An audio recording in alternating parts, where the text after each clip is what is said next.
అందరికీ నమస్కారం. Welcome to it's you TV. నేను మీ దాక్షాయిని. ప్రస్తుతం మనతో పాటు ఉన్నారు ప్రముఖ తంత్ర జ్యోతిష్యులు, జ్యోతిష్య సామ్రాట్, జ్యోతిష్య రత్న డాక్టర్ చింతా రుక్మాంగదరావు గారు. గురువు గారితో మాట్లాడి ద్వాదశ రాశుల వారికి కూడా జూన్ 2వ తారీఖు జరగబోయే గురుగ్రహం మార్పు వల్ల ఎటువంటి ప్రభావం ఉండబోతుందో తెలుసుకుందాం. అంతకంటే ముందు ఇటువంటి ఆధ్యాత్మికపరమైన వీడియోస్ కోసం ఇప్పుడు మన ఛానల్ని సబ్స్క్రైబ్ చేసుకోండి. నమస్కారం గురుగారు. మాతృదేవోభవ, పితృదేవోభవ, ఆచార్య దేవోభవ. ఓం నమో మాందేశ్వరాయ నమః. అందరూ బాగుండాలి, అందరికీ మంచి జరగాలి.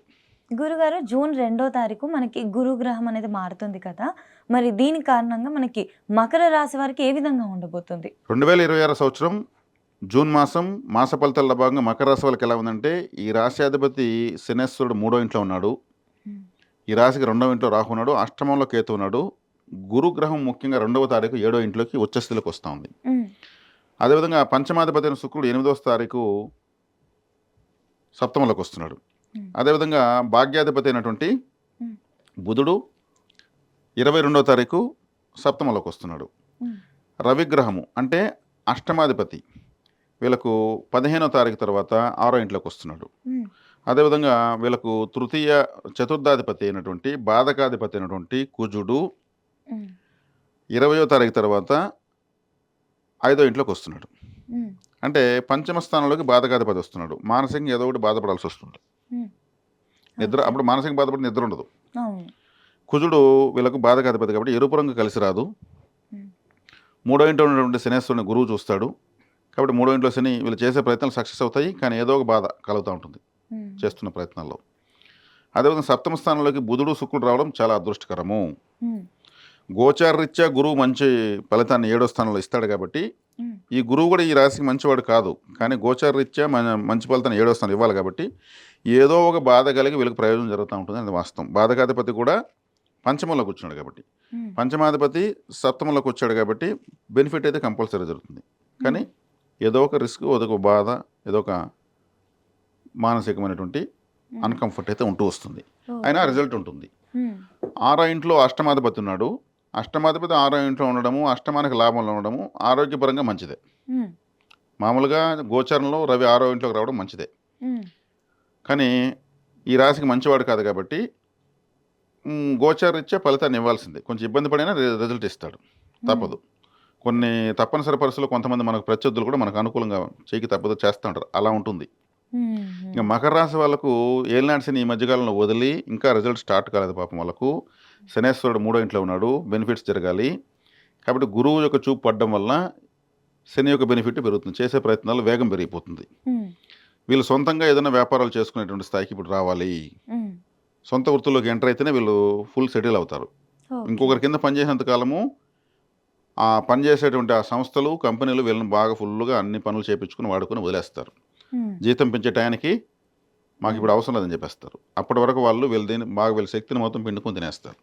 మకర రాశి వాళ్ళు ఇలా బలవుతూ ఉంటారు. మామూలుగా ఏ కంపెనీలు చేరినా ఆ సంస్థను డెవలప్ చేస్తూ ఉంటారు. మకర రాశి వాళ్ళనే కానీ ఇంటర్వ్యూ చేసి కానీ ఒక సంస్థలో పెట్టుకుంటే ఆ సంస్థ ఒక సంవత్సరంకంతా 20-25 ఏళ్ళ డెవలప్మెంట్ ఒక 1 ఇయర్లో లాగేస్తారు వీళ్ళు.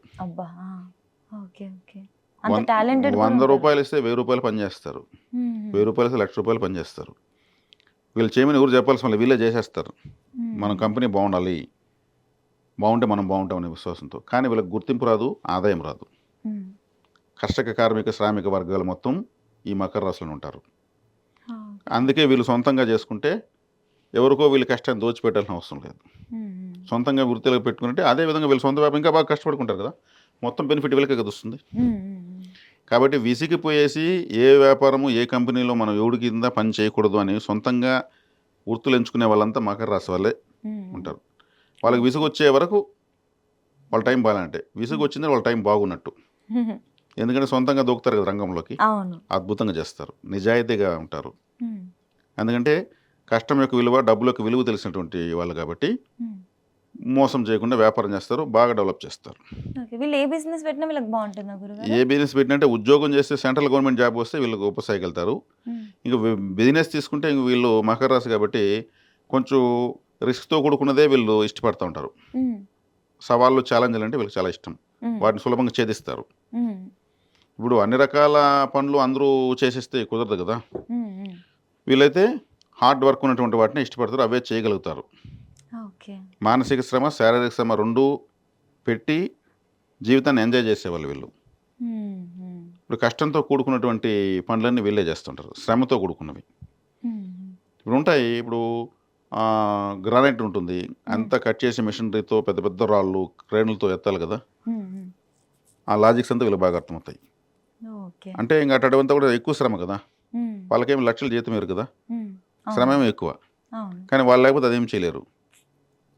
అంటే కఠినమైనటువంటివి, కష్టతరమైనటువంటివి, శరీర శక్తికి మించినటువంటి సామర్థ్యం చూపించాలి. అటువంటి వీళ్ళు ఇష్టపడతారు, అది వీళ్ళ యొక్క జన్మ హక్కు లాంటిది. వీళ్ళు సొంతంగా చేస్తే కూడా ఏదైనా చేసుకుంటే అదేవిధంగా effort, physical effort, mental effort 2 పెట్టి రిజల్ట్ తీసుకుంటారు.